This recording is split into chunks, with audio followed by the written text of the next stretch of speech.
All right, Afterburn. If you have any comments or questions about today's teaching, you can go ahead and come up to the mic. There's some chairs right up here in the front row you can sit in while you wait for the mic. If you're on the live stream, Rob's got the live stream, Shamish Rob, and he will take your comments and questions and start noting those down. All right, I hope that teaching was a blessing to everyone. I hope that you could receive the message. All right?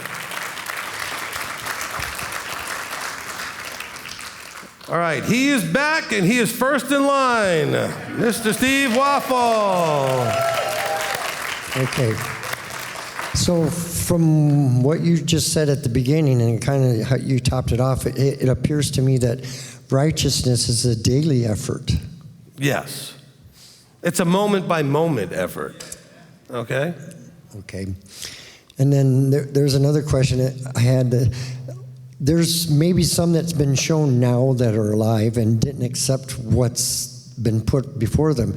Is there an age, you think, or a time where that choice where they choose not to accept what they're shown, it becomes permanent? Never, never, never are we to get into the figuring out who gets in and who doesn't get in. We never get into that, okay? That's a dangerous place. Let's remember that when it talks about, and it's very important that it talks about this in Matthew, when we're talking about the wheat and the tares, he says it's not our job to pluck them out. You have to wait till the reapers who come, who are given the instruction on how to do this, that they are the ones that come and do these things, okay? You do not want to start thinking, well, how many years do you have to be doing this, or how long, or how consistently, or how this, or how that? That is between you and the Father. So when we look at Matthew 13, and he says very clearly, he says, look, you do not get to pluck and do these things, okay? But it's got to be those that are there who have the job to do the sifting, and they're the ones that are going to gather and throw into the fire and how they're going to do. You do not do these things. Okay? That same thing then applies to us trying to figure out by looking at other people thinking, well, you know, maybe they started walking this at some age and they died fairly quickly afterwards. Was it enough? I don't know. And I don't want to be the one that has to know. I think it's to everybody's benefit to just not know and do this as consistently and aggressively and fully as you possibly can, not knowing when your last breath is coming. None of you knows what's going to happen. You know, we had, and it was incredibly tragic, we had a family that was here at Sukkot, drove home, it was Friday, was getting home just so they could get ready for Shabbat, and a person was waiting in ambush and shot the wife. And they were young, almost killed the rest of them. Couldn't see that coming, right? Some of you are just thinking, oh, well, I'm going to turn into my 80s and 90s. And then, you don't know. There are people here that are older than you that will outlive you, some of you, and younger than you that will outlive you, some of you. Whatever it is, we don't know how this works out. You have to live this moment as if it's your last moment. All right? Let me say something again that those of you that follow along for over a period of time have heard me say over and over, okay? You need to prepare, okay, plan your life like he's not going to even come in your lifetime because he could be the next generation. But you must live your life like he's coming today or tomorrow, okay? You live not knowing when the end is. You can plan. Because a lot of people make mistakes and they don't plan thinking, oh, well, I heard some ministry say he's coming in 2000, whatever. And then, of course, we passed all those dates. And then people made terrible decisions to either do or not do in their life. Well, I decided not to have children because I thought he was coming, or I decided not to get this job or not to do this thing. Plan your life like you have all of your life. Because you don't know. Every generation up to this point has thought it was them, and they've all been wrong. Eventually, one of the generations will be the generation when he comes. Maybe it will be us. We pray that it is. But live your life. Live it every day, every moment, like it's your last, like he's coming now. That's the only way to do this. Read the parables of the virgins and the lamps and not having the oil. Then they weren't prepared. And the other ones about him coming like a thief in the night, like you weren't prepared. And it feels like he snuck up on you. Because you convinced yourself in your flesh, It's like people that, and I was one of these people, okay, who would do all their stuff ready for school the last minute. I'd write my paper the last minute because I always knew I had time. It's not due for 2 months. All right, so I got 2 months to goof off till I get there. You don't know what time you have, but you lie to yourself and think that you have time. Oh, I'll get this figured out eventually. I'll do this when it's more convenient or some other excuse. But you don't know. You just don't know. Please take that as a word of admonishment, encouragement, whatever you want to take it as. Live every moment as your last. Live every moment. Listen, enjoy each other, because some of you fight with your spouses and fight with your children, and you think you have forever. And the next thing you know, they die or something happens to you, and you don't get to have whatever it is you could have. You waste so much time. That was like the teaching I was going to do called Motivated by Mortality. If you can accept the fact that you're going to die and you don't know when, that should motivate you to not waste time. And I am so guilty of wasting so much time. And I apologize to my wife and my children and the rest of you. I've wasted so much time. We all do. And all those moments that we could just be enjoying each other, all upset about dumb things, because those dumb things irritate us until we're crazy. But there really are nothing when you think about it. Is it really that big deal that you have a child that never picks up their stuff off the floor? It's aggravating. Is it really that big a deal that somebody always leaves dishes in or doesn't put the seat down or doesn't put the toothpaste cap back on or whatever it is that irritates you into insanity? Well, that's right. It's not a big deal, so why can't they just do it? But why do you have to get so upset about it? And we all do. And then we ruin relationships, or we lose time when we could have been enjoying each other.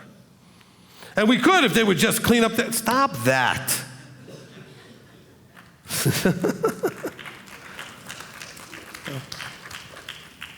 It doesn't work. All right, Steve, what else? One more thing. I just wanted to kind of express my devotion to his righteousness, because there's one thing about our version, our personal version of righteousness, is one day someone else's version of righteousness will intrude on ours. So who's right then? Amen. Good point. Shalom, Rabbi. Shalom. I have 2 questions for you.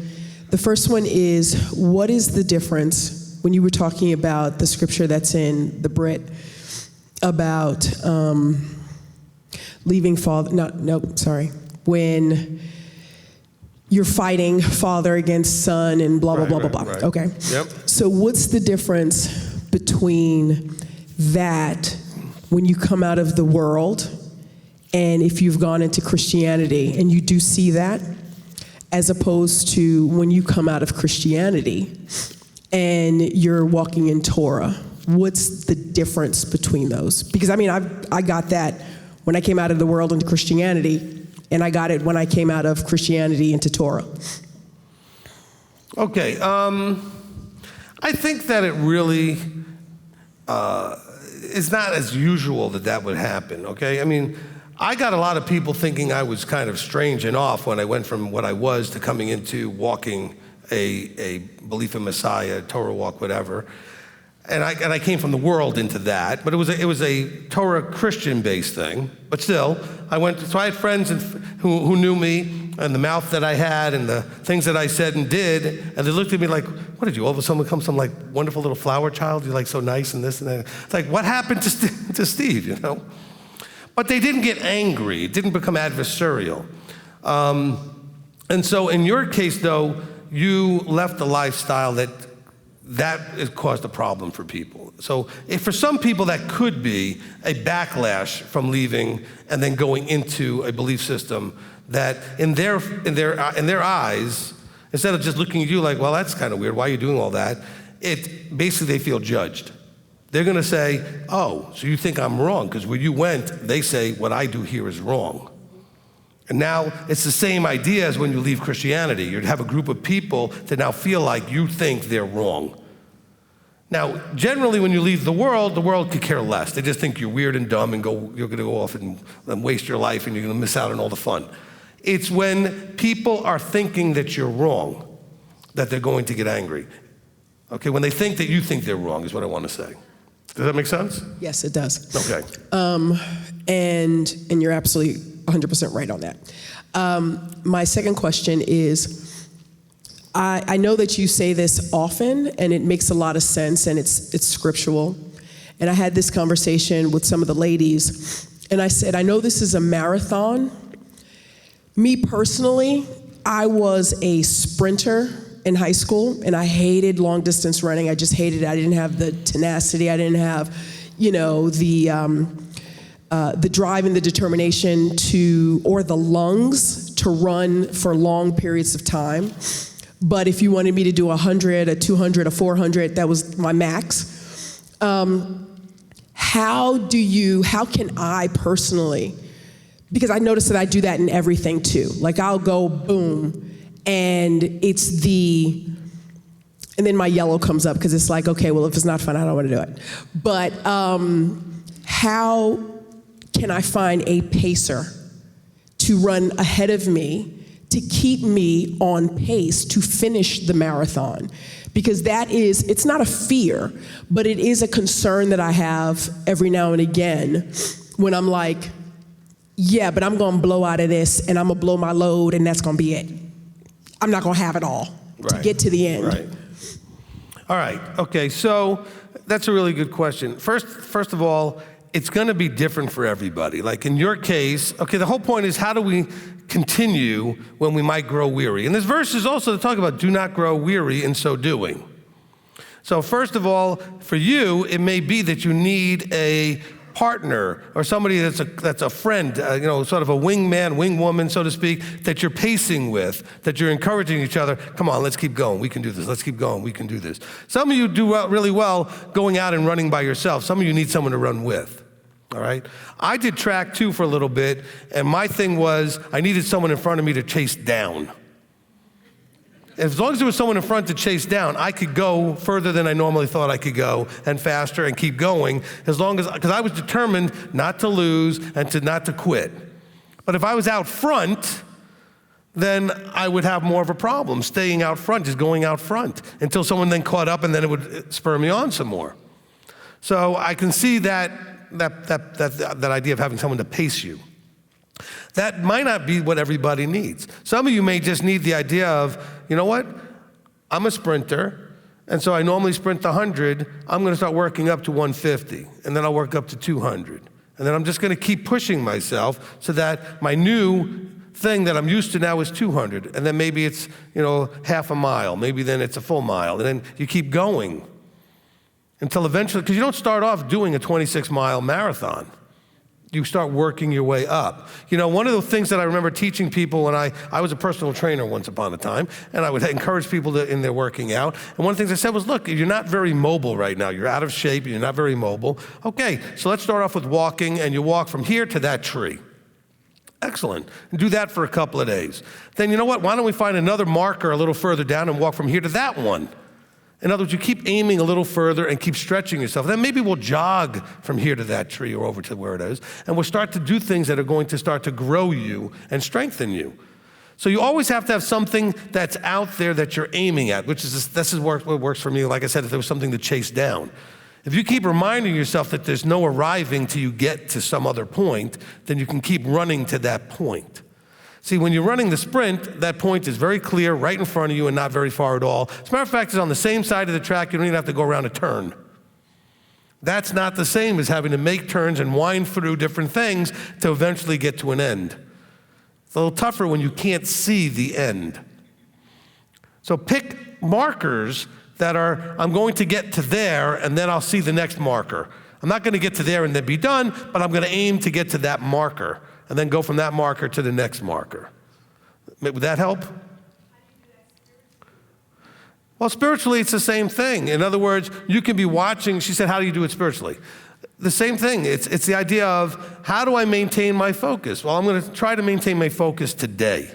And I might track that on a little tracking sheet. Okay, good. I maintained focus today. I was vertical focused. I did the things I need to do. And then I'm going to have a goal. Let me have a goal to do that every day for a whole week, but I'm only going to focus on the day, and I'm looking to get a little check mark for 7 days.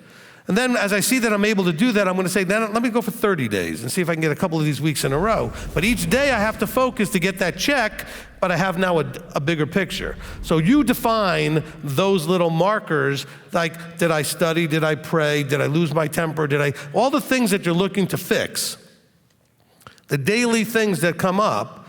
You know, when I teach people personal development and they're dealing with their challenges, one of the things I use as a tool, I call it a 7x7 card. Okay, and it's like an index card you would make, and it has 7 items going down, and then it has 7 columns going across, one for each of the days of the week. And you put things on them that either you want to do every day, it's got to be daily things, or that you want to stop doing that you have been doing every day, but you want to stop doing it. And then you look at it in the morning and say, okay, these are the 7 things I'm going to try to accomplish today. The bigger goal is to do the whole week. And the bigger goal than that is to do a whole month, which is 4 weeks. But we're going to focus on today, and then I'm going to pull it out maybe at lunch and make sure that I'm still focused on it. And then when I go to bed tonight, I'm going to look it over and see if I actually get the check mark. You don't get the check mark in the middle of the day. You wait till the end of the day to see how you did. Because it's finishing whatever section that you're talking about. If it's a day, you have to finish the day. Because maybe you were doing okay in the morning and then had a little sideways moment in the afternoon. So you're going to wait till the end of the day and get your check marks. So you're now making it a daily activity in the context of a bigger picture. Did that answer it? Okay. By the way, the section is in Matthew 10, which is verses 34 to 37, where it talks about I didn't come to bring peace, but I came to bring a sword, for I come to bring division, a man against his father, a daughter against her mother, etc. That's, if you want to know where that is, Matthew 10, and I was able to find it because I knew it was on the left page, upper left corner, so it was easy to find. Okay. That's why I use the 98 scriptures, because it's the one I know photographically where everything is, even if I can't remember the address. All right?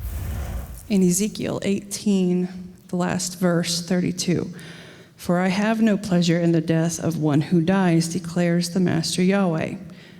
So turn back and live. I know you didn't bring up Psalm 116, but when he said in 32, I have no pleasure in the death of one who dies, it made me think of verse 15 in Psalm 116, where it says, precious in the eyes of Yahweh is the death of his lovingly committed ones. And I'm wondering, could you please help me to reconcile the differences between those 2 verses? Okay, so there's one thing of like saying that it brings him no joy to watch the wrong ones die. Now we're talking about something in terms of ultimate ending. The wrong ones die, and that's it. He says, I take no pleasure in the wrong ones dying. However, it moves my heart when my precious ones die, knowing that that journey ended looking forward towards a resurrection. But when a precious one dies, just like you feel about your loved ones, when you have a loved one pass. And so he's giving you a comparison of the precious ones, the ones that are lovingly committed to him, the ones that are doing the things he says, it's precious to him. Doesn't mean he takes any joy into it. It says that it moves his heart. Does that make more sense? Okay? But he said, the other one is talking about, I know that I've made this system where the wrong ones die. I want you to know that I take no pleasure in that. Kind of like the parent going over to the kid saying, I'm not going to enjoy this, but I'm going to spank you. I get no pleasure out of this. It hurts me and breaks my heart to make you cry. And if you spank your kids and you get joy out of it, you need to be put away. All right? You should not be getting pleasure out of doing that. But do you see the difference? Okay. Justin and Denise Rodriguez, if I understand walk out the Torah in the context of the aspects of the fruit of the Spirit and treat our brothers and sisters the same way, is that what this is all about? Yes. I mean, I think that's what I said, actually. So good for you to have heard it and understood it. Okay, we need to walk this out, but it's done it's a private thing in a group setting, right? A community setting. You are individually walking out your own salvation, Philippians 2:12. You are individually walking it out, but you're walking it out in a community context. Because the forever is going to be a community. I always call it the forever community. I know we call it a kingdom. Kingdom is something hard for us to connect to. It just sounds much harsher and colder. It's going to be a forever community with a king. Okay, but it's a forever community. All right, next question. Isabella Ross, Ezekiel 33:2 says, when I bring the sword upon the land, and the people of the land shall take a man from their borders and shall make him their watchman. It doesn't state any criteria for who the watchman should be. So how do we choose a watchman? All right, so this goes back to the same kind of thing we talked about earlier today. For those who want to go back and look at the scripture readings that were recorded from this date, when we talked about Deuteronomy 17, and we talk about that in the context of Ephesians 4. All right, you're looking for those that are anointed and appointed to that task, to that role. The watchmen are often going to be in a leadership role and often sound a whole lot like a prophet. In other words, they're going to be crying aloud and sparing not because they don't want you to end up dead. That's really what it's all about. Okay? So you have the task of looking for those fivefold. Ephesians 4, we're talking about the fivefold ministry. I think that it probably deserves repeating just a little bit. I'll just read to you that little section, the key piece here, which is, hold on. He gave some emissaries, some prophets, some evangelists, some shepherds, and some teachers for the perfecting of the set-apart ones to the work of service, to a building up of the body Messiah. This is all to be done until we come to the unity of the belief and of the knowledge of the Son of Elohim, to a perfect man, to the measure of the stature of the completeness of Messiah. Now, the watchman part comes in because it says, so that we should no longer be children, tossed and borne about by every wind of teaching, by the trickery of men and cleverness unto craftiness of leading astray. But maintaining the truth in love, we grow up in all respects into him who is the head, Messiah. That's the role of watchman. So I believe an interpretation of what I do would be watchman. I'm here to warn you of the things that will kill you or lead to death. Okay? Hold on. But the fact that I believe it's irrelevant in your life, you have to believe it. You have to come to that conclusion on your own. You have to figure this out for yourself. My believing it doesn't matter. I can't impose that on you. I can say it as many times as I want. If you don't believe it, it's not going to make any difference. But he puts these things in place because he knows you need these things, these elements, these roles of people that he anoints to do different things. And they're there, as Paul explains, so that we can come into a unity of belief and knowledge of the Son and to a perfect man in the measure, in the fullness of the measure, the completeness of Messiah. And look, if you have found anointed teachers, prophets, etc., there should be no wind of doctrine and tossing about and confusion.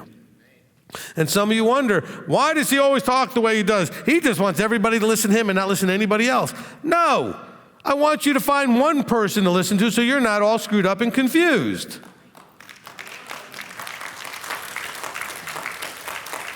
Because if you listen to all of that and convince yourself, I'm just trying to get an abundance of counsel, and then you come to me and you have no idea what's up or down anymore because you're confused. You can't go out there and just listen to everything out there and not think that you're not going to get confused, because everything that's out there is confusion. They're not saying every one of them, but everything that can be given you is given on so many different ways that if you listen to it all, it's confusion. I'm not saying that none of it's true, but if you start listening to all of it, you're going to have nothing but noise and confusion that you're going to now have to sift through to figure out what's the real and what's not real, what's true and what's not true. Okay, one more, Rob. Tiffany White, please explain Ezekiel 33:15, where it says, gives back what you stole. Okay, so this section of the verses, I didn't really cover it because it's really just bringing into play some literal Torah things, all right? So this is in verse, what'd she say? 33:15. 15, okay. So it says, if the wrong one, and now it's going to go into things that are in the Torah, restores the pledge. In other words, you borrowed something, or somebody gave you a pledge, and you now are supposed to return it. So it's starting to go into some of the more minutia and bigger elements, both, of Torah observance. He says, if you give back what was stolen, He's trying to show some of the things that were probably going on with the people that Ezekiel was specifically talking to. Some of the issues they had, okay? So it's speaking of something that when the Torah talks about it, there's an actual section, probably I believe it's in Leviticus, where they'll say and talk about a pledge that's given and the rules regarding that pledge and the rules about returning that pledge. Okay? And if something is stolen, restoring those things. He's bringing you back to the Torah. Shabbat shalom. So I just had a few questions. The first one was when you were talking about King David and what he had done with the wife of Uriah the Hittite and that whole matter. I remembered that I felt like his servants did, that it was rather odd that he was fasting before the baby had passed away, and then after the baby had passed away, he began he broke the fast. But as we're doing these Shuva teachings, it occurs to me that through the lens of Shuva, it actually kind of makes a little bit of sense to do it that way. Well, and David explains that, but I mean, the whole point is, why did he fast? Because in fasting, he was appealing for an intervention in the judgment. Once it was clear that that wasn't going to happen because the baby died, there was no point. And so they looked at him like, why now? Because the whole point of my fasting, the issue is now finished. The result has come about. The answer to my prayer was no. And so there's no point. I'm now got to accept that reality and move on. This goes totally into what I've been teaching you. So David gives you a great example of that. He was appealing, he was apologetic, he was repentful, he owned what he did, and in doing so he also said, if possible, can you take this cup? Kind of like what Yeshua did to some degree, and the answer was no. And then he fully accepted that after it happened and moved on, okay? Amen. What a great lesson. Ezekiel 33:14, when we're looking at this again, when I say to the wrong, you shall certainly die if he turns from his sin and does right and righteousness. And then, but when he says, you shall certainly die, I said, those words sound pretty familiar. So I flipped back to Genesis, and that's exactly the words that he said to Adam. And so the thought occurred to me to ask, was Adam's bigger sin the original disobedience he did, or the failure to accept responsibility for it? There's no such thing as a bigger sin. Let's just go that way, okay? I think it was more damaging to his look in the Father's eyes to a certain degree, the not accepting of what he did. Because I say the same thing with all of you. You make the mistake, that's disappointing to Yahweh. You don't accept and fix it right, that's even more disappointing. Okay, so I think the disappointment level was greater. Sin is sin, okay? Okay, and then my last question is about my kids in particular. I feel like I have a certain level of parental responsibility for them, and I know that you said that their bubbles are their bubbles and my bubble is my bubble, but and I have them back there right now. They're on an iPad and on an iPhone to keep them quiet a little bit so we can all have a peaceful service. And I was wondering, we appreciate that. I was wondering, am I responsible for them getting it before they become adults? No. Okay. You can't even make that happen. Okay, look, I've got one that gets it, one that doesn't. I've done the same with both of them. I love them both. They're both awesome. And nothing I did affected the one getting it, and nothing I did affected the one not getting it. I had nothing to do with that. You have nothing to do with it, with yours. You can just live this the best you can, and then when they do get it, they'll know who they can go see and talk to because they'll remember that you were doing this. And they could see that and have that experience, and the witnesses there. But you don't have the ability to cause the eyes to open and the ears to open. Okay? They may or may not get it before they're 20. I didn't. I was in my 20s when he poked my bubble. Some people, my wife kind of had it from the time she came out of the womb. I didn't. Does that make her better than me? No. Does that make me better than her? No. It's just his choice. Some of you, he didn't pop a bubble till you're in your 60s. That's not really relevant. That was the timing he felt was the right timing for whatever reason, and that's when he did it. Whether you were 6 or 60 or anything in between, it doesn't matter. He does it. I cannot take any credit for where my daughter is in this. You guys all see the incredible anointing she has. I take no credit for that. And as great as my boy is, he doesn't get it yet, and he knows that. He doesn't matter. It doesn't bother him when I say this out loud because he's very open about it. But he tries to be respectful and come and participate and do the things he does. And I treat him with a lot of love and respect for that. It's got to be his timing and his thing. All right? And so they were both raised in the same house with the same experiences. But it's not that makes the difference. It's a personal calling. It says, none comes unless the Father hand selects, timing-wise, when to poke that bubble. Period. I know that's hard and it hurts. Mom doesn't really love watching, her baby boy not get this the way she would like. And I have to tell Mom, he'll get it. He's just not getting it now. That's not between us and him, it's between him and Yahweh. Okay? Now, what he does have is that when he's in class, he can answer all the questions. He knows the verses probably better than all of them do. He pays attention. He just doesn't see it the way we do yet. When I was his age, I didn't either. And so I have a lot of hope that a kid who didn't believe anything, and I had a whole lot less than he has right now, could turn into the rabbi of a group. It doesn't take a lot for him to just, when he pokes that bubble, to take I was on a very quick journey once he finally opened my eyes. And so have hope for your children and be patient with it, but you can't. You just have to accept it. It's hard. You can't force the issue. You can't make it happen. What I can do is, and I can make them behave respectfully until they get old enough to make their own choices. I can ask them and appeal to them as they get older towards teenager. We'll talk about this more in the teenager class. To appeal and say, because of our relationship, this is what I do. I want you to be with me. Can you please just come and do it respectfully? I know you don't believe this stuff, but that's fine. That's your journey. See, the problem is you're afraid. You're afraid they're not going to get in. You're afraid they're not going to end up there. Stop being afraid. They're not yours. They're just temporarily yours. They're his. Don't you think he loves them more than you do, or at least as much? He'll figure it out, and they'll figure it out.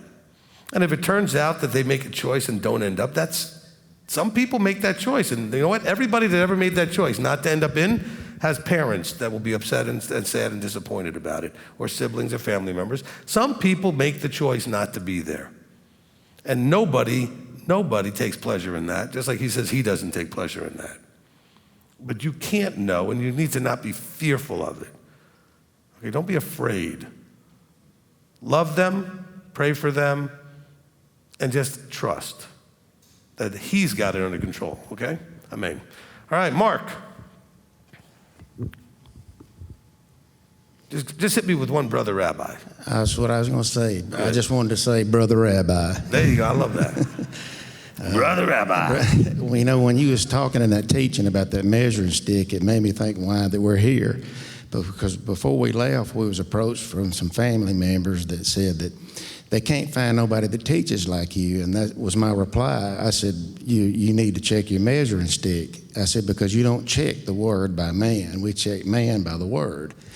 And okay, so wait, hold on. So they're saying basically that I'm not right because other people don't teach what I teach. Yeah. So they couldn't find nobody to teach like you, so they didn't think that you was, teaching right.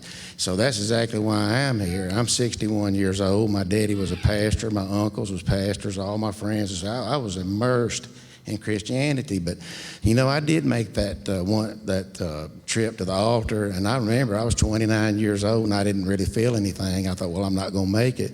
It didn't feel real to me. But this walk, I'm so excited because I know that I'm walking like I need to walk the Torah. It was a paradigm shift in my life. The time you counseled with me, you called me, and you told me about, you said I got to bring reality in the situation. That sounds simple, but it was so profound to me because I'm thinking at my age, why didn't I know that? Then I started reflecting back on my life and all the decisions that I've made, that everything blew up in my face. It's because I was doing everything which I thought was reality.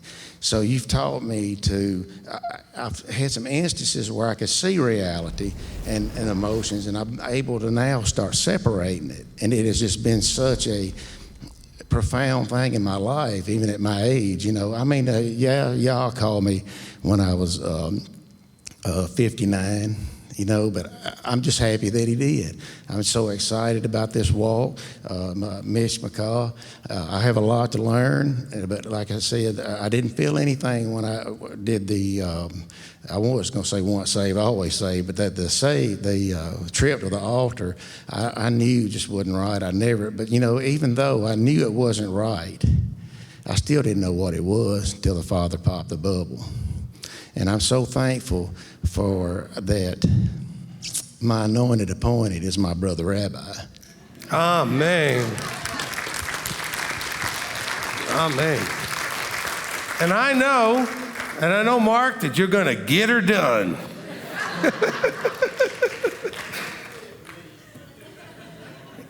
Every time he talks, I'm hearing tomater. That's all I know right there. He's going to get her done. I was looking at Ezekiel 33, 13.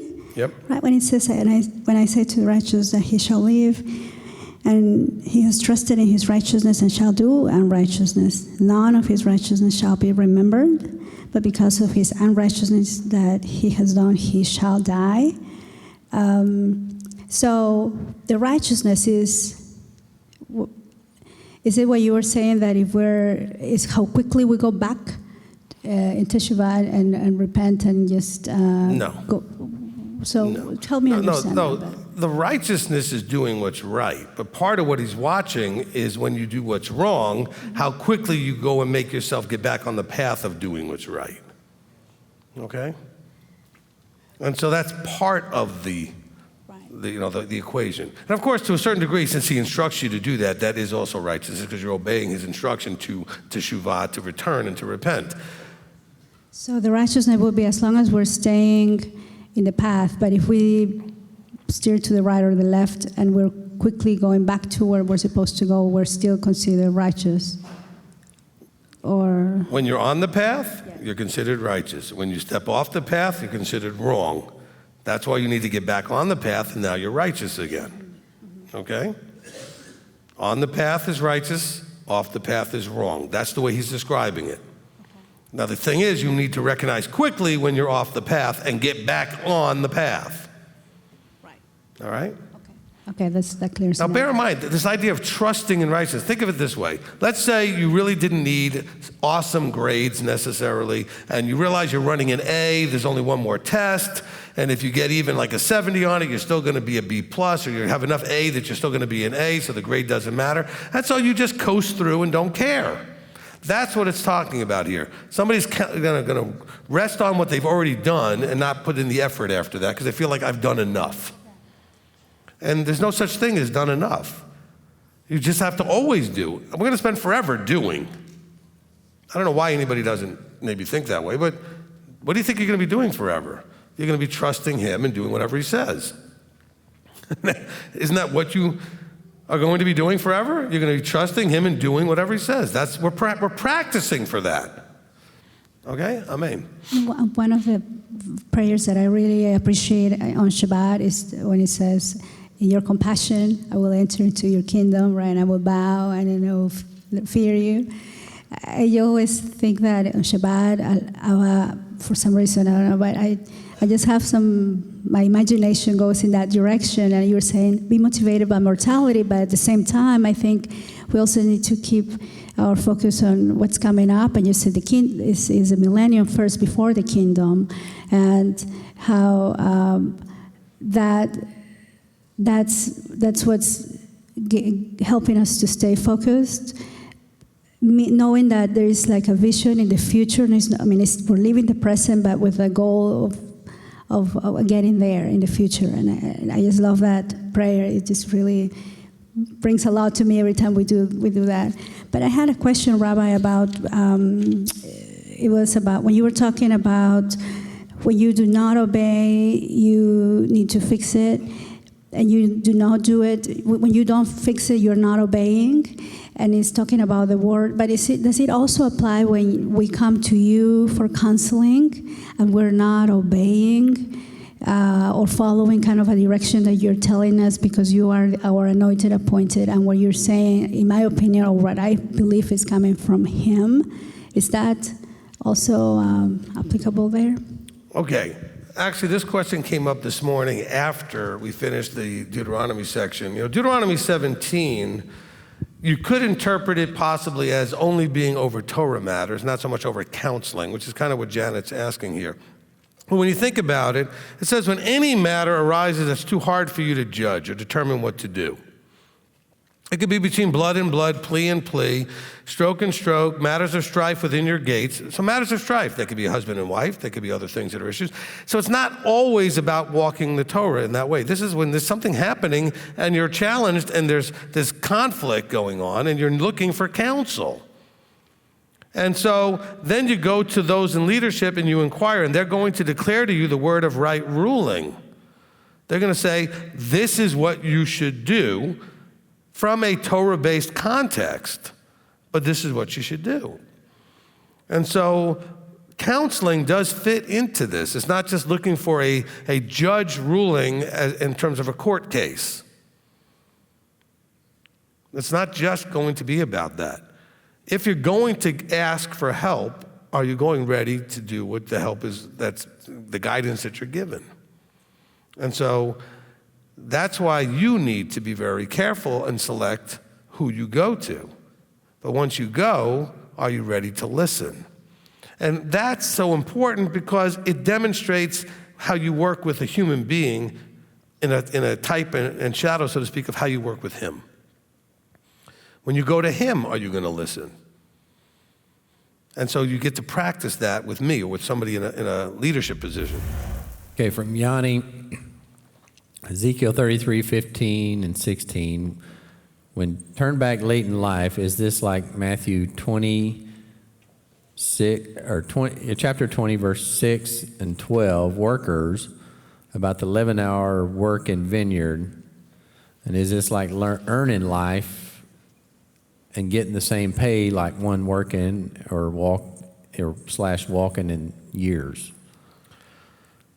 Okay, I can't pretend that I fully understood any of that. Okay. But I think I understand where you were going. Look, the comparison to the workers that get paid the same at the end as the ones who got paid and got there earlier on for the work that's being done, I think she's trying to connect into the idea that it doesn't matter what you did all of this time, but how you finish at the end. Again, it doesn't say how long you have to do it. It doesn't say what kind of time frame this stuff is. Of course, the parable about the workers is where you have to understand that you should not care what anybody else is being offered. You accepted the offer for you. You came and you were told, if you come and you work all day, we're going to pay you this. Some of you, have been working this out and we're walking this out from a very young age and we'll have a lot longer journey. And some of you will have less time to walk it out and have a shorter journey. You're both being offered the same thing, eternal life. Is that fair? Well, they may think it's unfair the other way. Like, instead of you thinking I have to do it longer, they may think you had the advantage of having it longer. So we could look at it either way.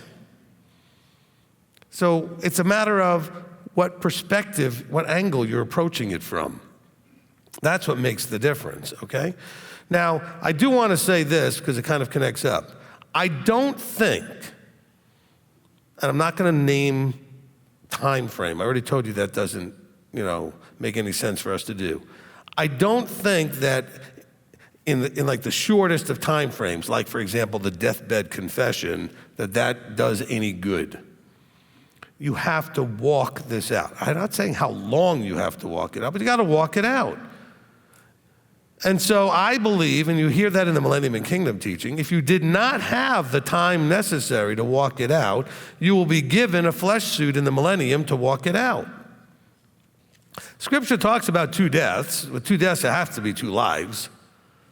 Okay, there's no way to die twice and not live twice. That's just straightforward math, right? Okay? You're dead, and we're going to kill you again. No, you have to live again. And I think there will be some, not just some, but like millions of people that never in their life, in their flesh, ever had their bubble popped. And I think they get to have a flesh suit in the millennium to live this out in a flesh suit where they can die, but know that they have life and death to choose from. That is not a second chance, by the way. Please listen to the teaching and understand. There is no second chance. The question is, did they have a first chance, and what defines a first chance? If you lived your life and never had your bubble popped, you did not have a first chance yet. Don't worry about your family members that never had their first chance. I believe, because Yahweh says, I'm not a respecter of persons, I am fair, I am just, that he will not give you some unfair advantage and they just, too bad on you. All the billions of people that ever lived that never even heard his name, are they just doomed? That's dumb. Why would he do that? Why would he give them life and not give them a chance for real life?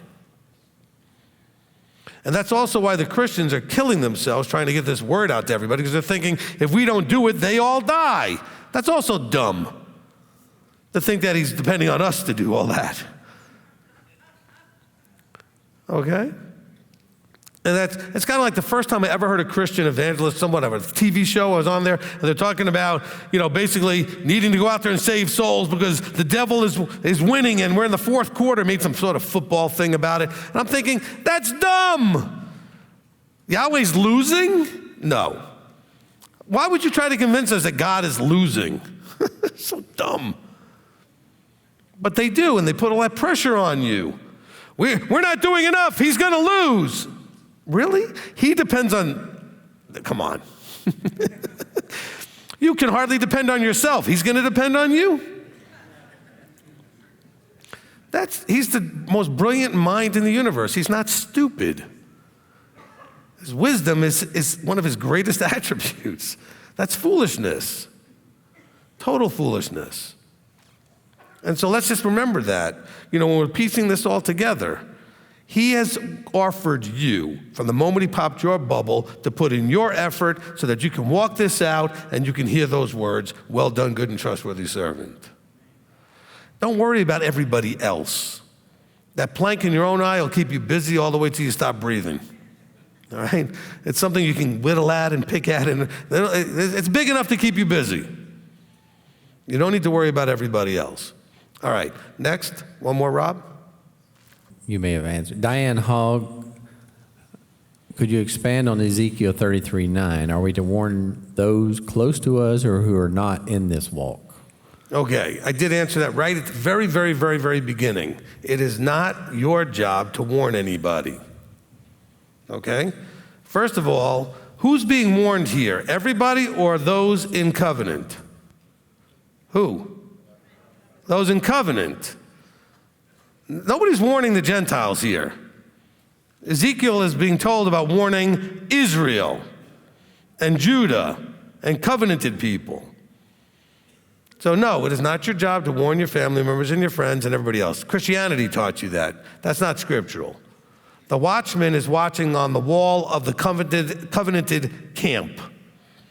He's a guard in the camp. He's watching to protect those in the camp. I'm doing that from the microphone every week. All right? When I tell you the things that could hurt you and derail you and cause a stumbling block for you. That's the watchman role. Please, and I said this from the beginning, this is where people, I'm not picking on the lady who asked the question, but you guys don't listen. Go back to the beginning and listen. First thing I said was, this is not probably your role. It's only a few who have an anointing to do this role. And all you did was read this thinking, oh, do I need to warn everybody? No, you're not listening. Okay?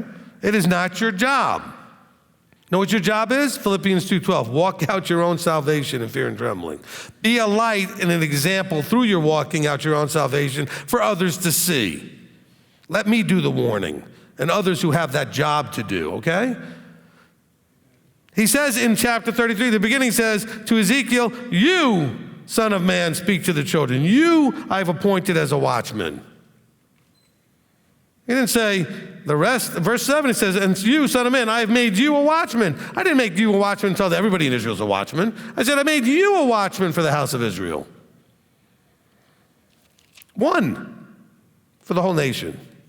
Now go out there and tell everybody that danger, danger, Will Robinson. Warn them. Rabbi, this whole thing came to me, I think, on Tuesday when you were given your same drash on the same subject. And what occurred to me is for all of my life, I have been on this giant moving sidewalk that's Yahweh's sidewalk, and it's going one way, and I was walking the other. And I had a lot of company on that walk going the wrong way. And I was going towards what I was looking for, but it never was clear to me because it was dark there and I couldn't see. I couldn't see the goal, and even if I knew what the goal was, I didn't know how to get there. All I knew was that I had a lot of company going the wrong way, and some of these folks had an Easter basket in one hand and a pork chop in the other. And it wasn't until I looked off to one side and saw a light. And it was a very narrow path, which Yeshua talks about, a narrow path. And that path is well lit, and it's lit by the Torah. But that path is going in the direction that it's supposed to be going. It's going in the direction that Yahweh intends really for all of us to go if we would simply get on that path and stay in that light. And what occurred to me today in working this analogy in my head was, once you're on that path, you're on that moving sidewalk going that way, you can't just stop and say, okay, I found the path and I'll get there. No, like you just said a few minutes ago, you have to keep walking. You have to keep walking this out because that will bear fruit, for one. And secondly, if you don't keep walking, it's very easy to drift off to the side and get knocked off that path. I do want to just emphasize something that I had just said about, when I say something like, you don't listen, some of you are going to get all backed up and puffed up and defensive. The first thing you should say when you hear, or in your thought that you should have when you hear anything corrected from the microphone, is be as open as you can to say, I wonder if I do that. Don't get offended. It was not said to attack you. It was not said to offend you. It was said to wake you up. Because not listening will kill you. It will lead to death. It will lead to you making mistakes. And so if I start saying is, you guys don't listen. That's what he says, by the way. Maybe not with that tone of voice. I don't know what his tone of voice was. It's written, right? But he's like, you don't listen. Now, when you hear that, you should ask, am I doing that? Instead of going, how dare him tell me I live the... Don't do that. Don't throw all that defensive junk up there. Maybe you're not guilty of that, but you should at least ask the question and entertain the question, I wonder if I do that. Am I really listening? And by listening, I mean, are you listening so that you actually hear what's said, understood what's said, and apply it correctly, as opposed to filtering it, only getting part of it, and then getting the wrong conclusion? Like missing the point. And I know how much this happens because some of the questions prove it, and people who call up and ask questions prove it, because they'll start arguing with me about something I said that I didn't even say. I say, tell me what minute mark it is in the teaching. Let's go back and actually listen to it, because I know I didn't say that. Well, you know, Rabbi, in that teaching where you said this, I didn't say that. All right? I know you misunderstood it because you heard part of it. It triggered your conclusion, and that's all you heard. And you missed the rest of it. When I started off this teaching, I said, this is not your job. But you need to understand that the person doing it, what their job is as far as watchmen. And some of you still didn't hear that because you saw that verse, and because you're so wanting to know what to do with your friends and family because you want to fix it. You want to save them because Christianity made you think that was your job. And you can't do that. But you need to submit to the watchman who is your watchman, because you are covenanted and you are Israel, and he does give you watchmen to warn you, because that's for the house. Amen?